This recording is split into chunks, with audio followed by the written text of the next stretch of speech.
roughly make 500, Wow. 500, 600 a month. Can you like rank the income stream? Remember this quote: you either die a hero or you live long enough to become the villain. Hi, what I'm holding right now is a very powerful piece of paper because this is the world's strongest passport. And it doesn't belong to any of the countries you expect. Not the US, not China, not the UK or Iceland.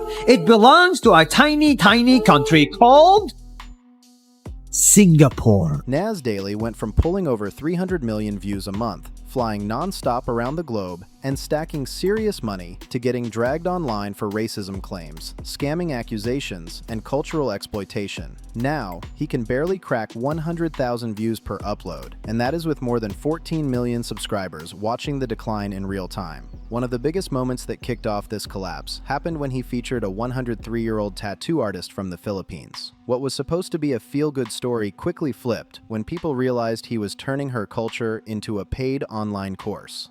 The internet did not see inspiration. They saw someone cashing in on traditions that were not his to sell, and from that point on, his image started cracking. And it did not stop there. People in the Philippines accused him again of mocking their culture in later content, making the situation worse each time he tried to move on. What started as criticism turned into full-blown backlash, and this was only the setup for the bigger controversy that came later. To really understand how things spiraled this badly, you have to rewind to how his rise even began. Nasir Yassin was born into a Palestinian Arab Muslim family in Araba, a small city in Israel. From the jump, his background was already layered and complicated. He was clearly smart, landed a scholarship, and got into Harvard at just 19 years old to study aerospace engineering. That alone made his story stand out. Back in 2012, his first YouTube video showed him and his Harvard friends sending a hamburger into space with a weather balloon. They called it Operation Skyfall, and it pulled in around 500,000 views in less than 3 weeks, which was wild for a first upload back then. Instead of chasing fame immediately, he finished school and went into tech, making solid money at companies like Venmo. But the idea of the internet never left his head. So in 2016, he came back with a bold plan that changed everything. One short video every single day for 1,000 days straight, showing stories from around the world and building a brand that would eventually spiral out of control. Oh. Those take full days. Interesting. So sometimes the characters are in your video are actually paid sponsorships. Sometimes, yes. Do you say that in the video? So it's actually like less than 3% of the content. And we do not say that because, well, one, in the post, it's when we say thank you to XYZ, blah, blah, for making this possible. Two, it's like, we don't live in America. So you don't actually have to. By the time he wrapped up his 1,000-day challenge in January 2019, Nas Daily was on top of the internet. He had launched NAS Academy, scaled it into a real media company with over 100 employees, and started pulling in millions of dollars. Across all platforms combined, he was sitting on more than 60 million followers, and everything looked unstoppable from the outside. But not long after, people started noticing that his business was not just about spreading positivity and feel-good stories. The first real cracks showed up when he uploaded a video about the world's oldest tattoo artist from the Philippines, a 103-year-old woman named Wangad, known for her traditional hand tattooing. She does not use machines at all. She makes her ink from charcoal and water and uses thorns from trees as needles, passing down traditions that go back generations. At first, the video felt harmless. It looked like classic NAS content highlighting a unique cultural practice and honoring someone legendary. But then people read the description and everything flipped. Nas was promoting that Wang Od was now teaching on NAS Academy, his paid online education platform, and viewers could pay money to learn from her. That detail changed the whole vibe. The comment section went wild. One person wrote that Yassin was the type to convince a retired elder to become a teacher for profit. Others said Nas Daily had scammed her to sell courses and claimed the video proof did not line up. One comment said, "The video proof is fake, confirmed by Lola's family member." A lot of fans said they felt betrayed and lost trust immediately. Later on, those concerns did not just fade away. On August 4th, 2021, a relative of Wangad posted a statement on Facebook that sent shockwaves online. The post said, "Warning, Wangad Academy is not real. My grandmother did not sign any contract with Nas Daily. Some people are taking advantage of our culture. Please help us stop this disrespect to the legacy of Apo Wangad and the But tribe." That post took the situation from online drama to a serious cultural dispute, and it marked a major turning point in how people viewed Nas Daily and everything tied to his brand. The post spread fast, and the hashtag #UnfollowNasDaily started trending almost instantly. In just 3 days, Nas Daily lost around 500,000 Facebook followers, and that was only the beginning, because things took a serious turn once the Philippine government stepped in. The investigation was handled by the National Commission on Indigenous Peoples, also known as the NCIP. Want to see Israel disappear? I don't. I think Israel should exist because it has good people inside of it. And I think Palestine should exist because it has good people inside of it. And that's why I think it's not one or the other. And I really don't like it when everybody keeps saying it's one country, it's fake countries. It's a stupid argument. Their findings made everything worse. They confirmed that the ancient tattooing tradition of the Kalinga people is collective cultural property, meaning no single individual can authorize it for profit. Any commercial use requires consent from the entire community, not just one elder. Realizing how deep the mess had gotten, NAS sent a team back to the Philippines to try and clean it up. They drafted a new contract that supposedly addressed some of the concerns, but by then the damage was already locked in. His name was being dragged everywhere, and public trust was already gone. If Gracia had not spoken up with that Facebook post, NAS likely would have kept selling the course and cashing in on Wangad's cultural legacy without proper consent or fair compensation. And as bad as that situation was, it turned out it was not the only issue tied to his time in the Philippines. Another Filipino woman soon came forward with even more troubling claims. Her name is Louise Bulo, and she founded the Cacao Project, a nonprofit focused on fighting deforestation by helping local farmers grow cacao trees instead of destructive crops. NAS had reached out to feature her work, calling it perfect feel-good content for his channel. But according to Louise, once NAS and his crew arrived to film, the tone shifted fast. She alleged that he made disrespectful comments about the farmers involved. In her post, she wrote, "I have held my silence for 2 years. However, in light of recent news, it is high time I break it. In 2019, Nas Daily came to my town to cover my story on the Cacao Project. Lives in the Bahamas with 10 roommates. Sam is 29 years old only, but Sam has $22 billion. And he wants to donate all of it to charity. But why? That statement opened the door to yet another controversy, adding more weight to the growing backlash around NAS and how he operated behind the camera. Louise said her family welcomed Nas Daily and his team into their home like honored guests, but it did not take long for that respect to fade. She explained that the man she had admired for years was nothing like the image he sold online. According to her, he misled his audience into believing he was a force for good when his behavior behind the scenes told a different story. She said she watched him imitate and mock the local accent and language, repeating Tagalog-sounding syllables and laughing while saying it sounded stupid. She also claimed he kept making comments about how poor the farmers were, asking things like why Filipinos are so poor. To her, it felt disrespectful and unnecessary. Louise alleged that the worst moment came when he said that nobody wants to hear about farmers or farms because it is not clickable or viewable content. That line stuck with her because it showed exactly where his priorities were. Views came first, not people, not awareness, not the cause he claimed to support. According to Louise,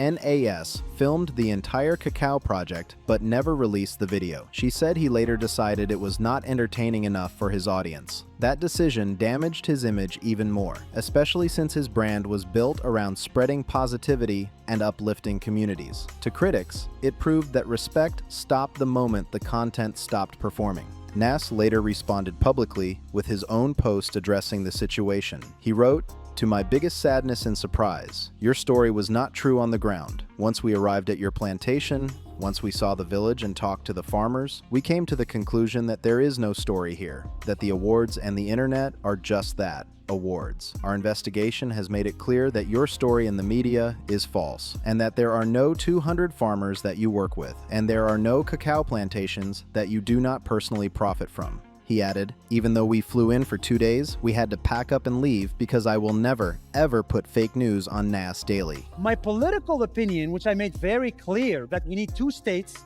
for 2 people, but also we need to free Palestine from Hamas, from radical, from terrorism. I'm not for that at all. And I think Israel should exist. Every time I say the I word, which is Israel, I lose followers. While some people agreed that Luiz's project may not have been as solid as it appeared online, many pointed out that this still did not excuse the alleged racist remarks about Filipinos being poor. By this point, the internet had lost patience, with comments saying things like, "Stop using our countrymen for your own selfishness." People online were not letting it go. Comments kept asking the same question over and over. So did you or did you not mock our accent and insult our poverty? Others went even harder, saying, "Don't support this man. He's using Filipinos for his own benefit," even disrespecting the country and its people. While Nas Daily explained why he chose not to release the Cacao Project video, he stayed completely silent on the accusations that mattered most to people. He never addressed claims that he mocked the local accent or made degrading comments about Filipino poverty. That silence started to look familiar. A clear pattern was forming. Whenever real criticism came up, Nas avoided it. He would talk around the issue, but never directly face what people were actually upset about. And just when it seemed like the Philippines controversy was already bad enough, his reputation took another major hit in a totally different space. On November 12th, 2021, NAS uploaded a video that has since been deleted titled "The Most Generous Bitcoin Billionaire." I think the first tip is to never want to be a social media person. Do not pursue that as a career. I think you should just be interested in telling stories. If you're good at them, you'll become big on social media. If you're bad at them, you'll get better. Just don't give up.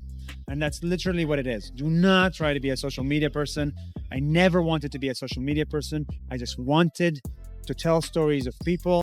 The video praised Sam Bankman-Fried, the founder of the cryptocurrency exchange FTX. NAS painted him as a selfless genius who planned to give away his fortune and change the world through crypto. Fast forward to late 2022, and that story completely fell apart. FTX collapsed almost overnight after a massive liquidity crisis exposed the company as unstable and poorly managed. What looked solid from the outside turned out to be a financial illusion. Sam was arrested in December 2022. By March 2024, he was convicted on multiple charges including fraud and money laundering. The judge sentenced him to 25 years in prison and ordered him to pay more than $11 billion in penalties, marking one of the largest financial fraud cases ever. It later came out that Sam had only donated around 0.1% of his wealth to charity. That revelation completely destroyed the image NAS had promoted. Despite all this, NAS never issued a public apology for the video. One comment summed up how many people felt, saying, "After promoting this, the next thing we should hear is an apology." By this point, people were already joking that the whole situation could be summed up as Nas Scam Daily. But even after all the backlash, Nas Daily still was not done hyping up questionable crypto billionaires. On May 5th, 2022, he dropped another video titled "Most Humble Crypto Billionaire," this time featuring Changpeng Zhao, better known as CZ. The video followed the same exact formula. NAS painted him as a humble genius who did not care about money and just wanted to build something meaningful. Once again, there was no clear mention anywhere about whether the video was paid or sponsored. That image did not age well. Is he annoying you? No, it's still okay. Okay, because This is Nas Daily. He's a listen, Nas Daily. this guy's annoying. Be careful of this guy. He's annoying. I was a lawyer before. If you need some help, Wait. What law? What law? Nas might need criminal help. Nas, come here. 2 questions. I'm good. Wait. Bro, I know you. Hold on. You said I know you are. Hold on.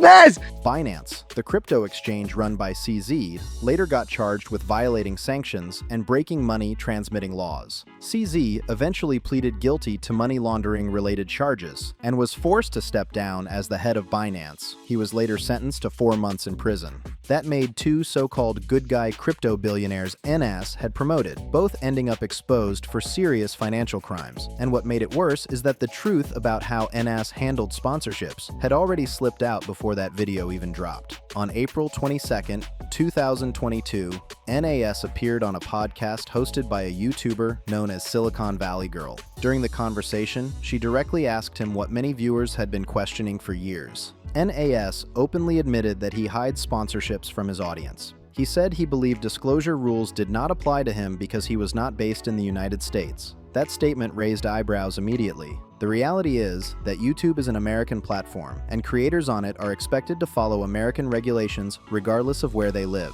The Federal Trade Commission requires clear and visible sponsorship disclosures from anyone monetizing content on the platform. NAS tried to brush it off by claiming that less than 3% of his videos were sponsored, but by that point, it did not matter. People were not buying it, because he had already admitted on camera that he was intentionally breaking the rules. But hiding sponsorships and praising scammers was not the only way Nas Daily managed to upset millions of people. His next controversy crossed into religion, and this time, the backlash was massive. You're standing here and you're being employed, like you're getting paid by the World Economic Forum to promote their product. I'll tell you what's cool. This is the video. How are you guys? Give me. You know what's really cool? Is that all this was done for no money. You did it for free? For free, my friend. You're willing to sell yourself for free? I'm selling myself for free because I have opinions. In July 2024, NAS uploaded a video titled, "I studied Islam for 1 month and I lost all my hair." The title alone immediately offended many Muslims. It turned a deeply sacred act into a joke. In Islam, when Muslims complete the Umrah pilgrimage in Mecca, shaving the head is a symbol of humility, devotion, and submission to God. NAS reduced that tradition to a cheap punchline, framing it like some quirky side effect of a 30-day challenge. The video itself made things worse. Viewers pointed out that it was packed with misinformation and oversimplifications about Islam, a faith followed by more than 2 billion people. He got basic facts wrong, blurred opinions with facts, and spoke as if a religion with centuries of scholarship could be fully understood in a single month. Because of that, the video received more dislikes than likes almost immediately. The comment section filled up with Muslims correcting his claims line by line. One comment said, "Islam did not start from a cave. Islam started from the first human being." Many viewers felt he was treating their faith like a trendy topic instead of something sacred. An Islamic content creator named Smile Tajana responded with an entire video calling out the disrespect and inaccuracies. He questioned why Nas positioned himself as someone qualified to explain Islam to the world after such a short and shallow dive. Once again, Nas never apologized. He did not remove the video, did not acknowledge the criticism, and did not admit to any wrongdoing. The same pattern played out. Ignore the backlash, stay quiet, and move on to the next upload as if nothing happened. And this controversy was only a build-up. So, in 2 sentences, are we working with the Israeli government, and why do people have that assumption?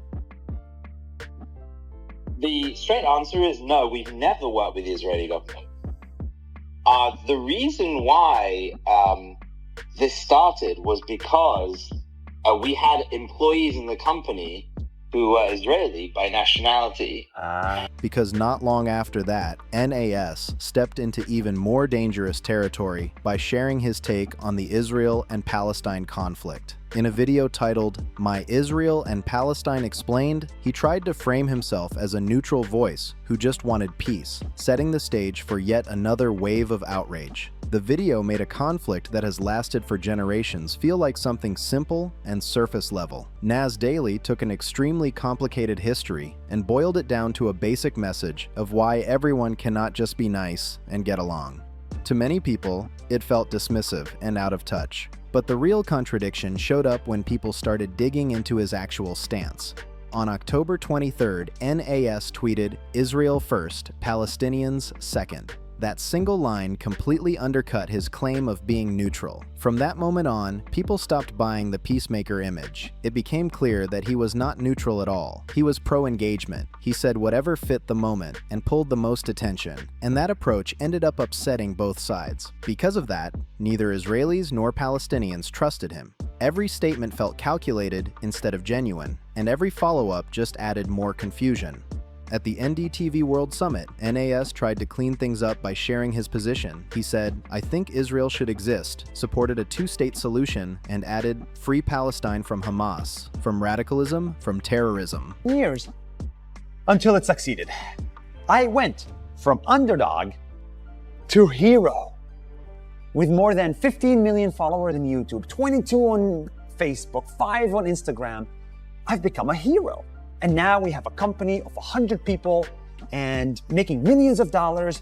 To many listeners, it sounded like he was trying to balance every angle without fully standing anywhere. He then framed himself as a success story, saying, "I succeeded despite being canceled more than 10 times." That comment rubbed people the wrong way, especially those who felt the criticism was earned, not random cancel culture. Things went from awkward to messy. At an event in Davos, Switzerland, a conservative YouTuber named Ari Sini confronted Nas and asked about his relationship with the World Economic Forum. NAS responded defensively, brushing off the question and acting irritated, which only made him look unable to handle pushback. It got worse when Ari was later interviewing the Prime Minister of Luxembourg, Luc Frieden. NAS walked over mid-interview, interrupted the conversation, and called Ari annoying directly in front of the Prime Minister. Then he walked away, leaving the interview disrupted and unfinished. That moment summed up what many critics had been saying all along. When faced with real questions, NAS did not explain himself. He deflected, disrupted, and ran from accountability. That moment really exposed how bad Nas Daily is at defending himself when he is not fully in control of the situation. You will never see moments like that in his own videos, because he has the power to cut out anything that makes him look bad. When the edit button is gone, the cracks show fast. Looking back at every controversy he has been involved in, they all point to one core issue: his ego. No matter the topic, culture, religion, or politics, it always circles back to him needing to be the smartest person in the room. To do the unthinkable. I'm going to discuss every controversy I've had on YouTube, from Israel to crypto to Philippines to all that stuff. And I'm gonna call my haters. Yeah, I'm gonna call.